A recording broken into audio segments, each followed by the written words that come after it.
Film chamber కొత్త అధ్యక్షుడిగా భరత్ భూషణ్ ఎన్నికయ్యారు. డిస్ట్రిబ్యూటర్ సెక్టార్ నుంచి అధ్యక్షుడిగా సభ్యులు ఎన్నుకున్నారు. దిల్ రాజు పదవీకాలం ముగియటంతో ఫిలిం ఛాంబర్ ఎన్నికలు జరిగాయి. ఈ ఎన్నికల్లో భరత్ భూషణ్ అధ్యక్షుడిగా ఎన్నికయ్యారు. భరత్ భూషణ్ కు 29 ఓట్లు వచ్చాయి. ఠాకూర్ మధుకు 17 ఓట్లు వచ్చాయి. ఉపాధ్యక్షుడిగా అశోక్ కుమార్ గెలుపొందారు.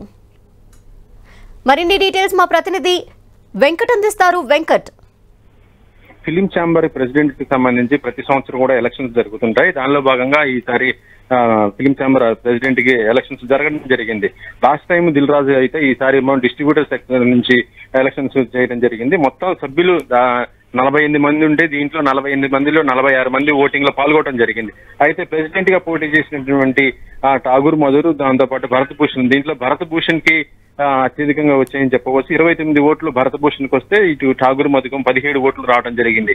ఇక మరొక వైపు వైస్ ప్రెసిడెంట్ గా చూస్తేనేమో అశోక్ కుమార్ కు 28 ఓట్లు రావడం జరిగింది. దాంతో పాటు మరొక వ్యక్తి అయినటువంటి వైవి చౌదరికి 18 ఓట్లు రావడం జరిగింది. అంటే ప్రస్తుతం చూస్తుంటే ఫిలిం ఛాంబర్ ప్రెసిడెంట్ గామో భరత్ భూషణ్ ఎన్నికైతే వైస్ ప్రెసిడెంట్ గానేమో అశోక్ కుమార్ గెలవడం జరిగింది. ప్రస్తుతం వీరిద్దరి యొక్క పదవీ కాలం 1 సంవత్సరం దాకా ఉంటుంది.